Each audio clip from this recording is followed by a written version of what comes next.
Welcome to the Explainer. So, I want you to close your eyes for a second and just picture the ultimate, absolute highest stakes aviation salvage operation imaginable. We are talking about attempting the literal impossible in one of the most unforgiving environments on Earth, where a single mechanical hiccup isn't just an inconvenience, it's a matter of life and death. This is a story about raw, unbridled ambition, incredible engineering, and ultimately, heartbreaking tragedy. Okay, let's dive into this. The massive aircraft at the center of all this is the Keybird. It's a remarkably rare B-29 bomber that got lost during a secret Cold War spy mission. And our entire exploration today really hinges on one massive question. Would you risk your life savings, and the safety of your entire team to go rescue a half-century-old relic trapped in the ice? Because, the stakes here, they couldn't possibly be any higher. So, let's kick things off with Section 1, the Frozen Time Capsule. To really wrap our heads around the sheer magnitude of this mission, we first have to understand the terrifying, brutal landscape where this legendary bomber actually ended up. The Keybird is sitting exactly 250 miles north of Thule Air Force Base. And guys, this isn't just a snowy field in the winter. We are talking deep inside the Arctic Circle in northwest Greenland. It's a completely uninhabitable shoreline surrounded by uncharted glaciers and an 800-mile stretch of unbroken ice cap.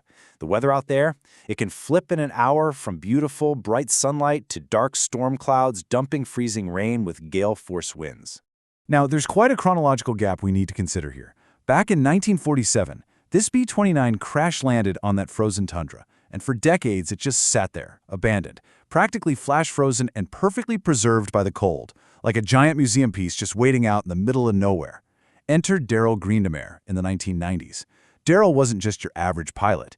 He was a former test pilot for the U-2 and the SR-71 Blackbird, so he was a guy who was incredibly accustomed to taking extreme risks. And he developed this bold, honestly borderline crazy ambition. He was going to go up there, fix it, and fly the Keybird out of the Arctic under its own power. Now, Darrell's optimism was totally contagious, right? But there was definitely this lingering sense of foreboding hanging over the whole project. See, the original crew of the Keybird actually survived that 1947 crash, and they were miraculously rescued a few days later. But decades down the line, one of those original crash survivors expressed a really deep reservation about the salvage op. He said, "Going into an Indian grave, I kind of feel like it belongs out there." It's a pretty haunting thought, and it kind of casts a long, ominous shadow over everything they were trying to do. All right, moving right along to Section 2, Engineering in the Arctic. Bringing a heavy bomber back to life after 50 years is a monumental task, even if you're in a modern heated hangar. Doing it out on the frozen tundra, that is a sheer logistical nightmare. And this brilliantly illustrates the utter absurdity of what they were trying to pull off, just getting the supplies in. Think about this payload. 4 massive, reconditioned 18-cylinder radial engines, a 5-ton bulldozer just to carve out a runway, and brand new propellers. And their only way to get it there? A single, salvaged 1962 Caribou transport plane. They were severely overloading this old, slow aircraft to haul tons of heavy gear over 250 miles of desolate, freezing wilderness. Literally every single supply flight was flirting with total disaster.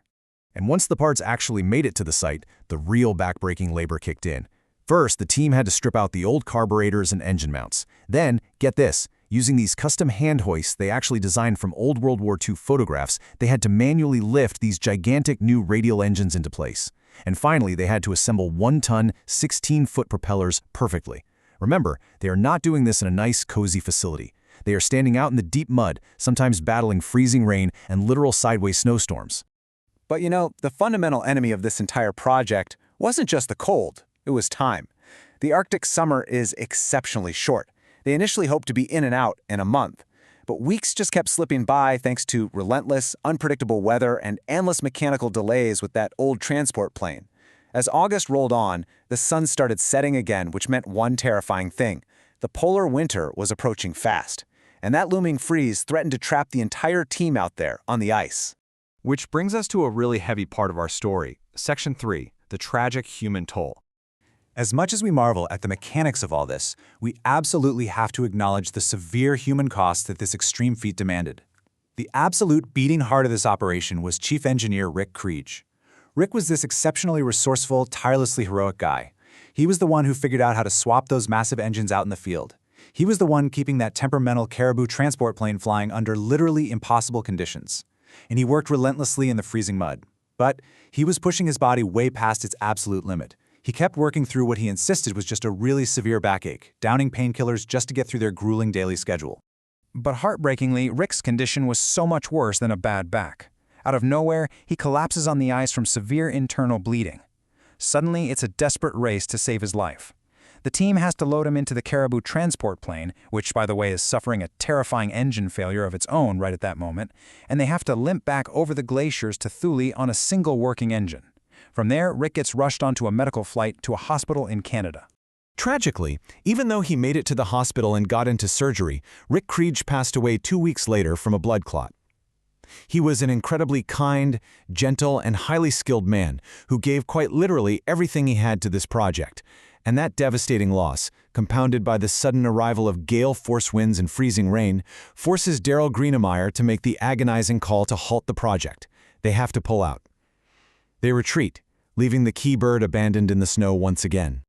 Which leads us straight into our final act, Section 4, Heartbreak on the Ice. You'd think after all that bitter disappointment and such a terrible human loss, Daryl would just walk away, right? Well, no. 9 months later, he returned with a new, expanded team to honor their work and actually finish the job. This time, though, they arrive in May, well before the summer thaw. The temperature out there never rises above 24 degrees Fahrenheit. Why are they subjecting themselves to this? Because Daryl's new strategy relies entirely on using the frozen, solid surface of a nearby lake as a flat, natural runway. But it means this new team is fighting a biting, bitter cold that makes every single turn of a wrench just punishingly difficult. Now, what's really interesting about this part of the process is the agonizingly meticulous work required to start a 50-year-old machine in those freezing temperatures. They literally have to pipe hot air under the engine cowlings with portable heaters just to get the oil warm enough to flow.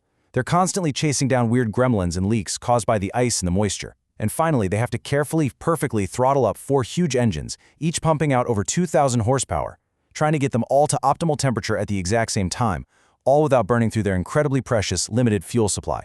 And then, the absolute miraculous happens. The throttles are pushed forward, the engines roar to maximum power, and the Key Bird literally breaks free from the frozen mud. For the very first time in half a century, the instrument panels come completely alive.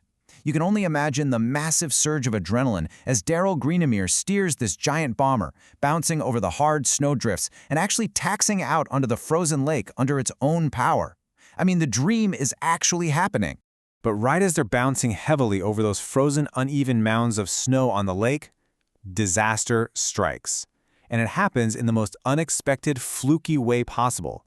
An auxiliary power unit, which is basically just a standby generator located way back in the rear fuselage of the plane, violently breaks loose from its mounting.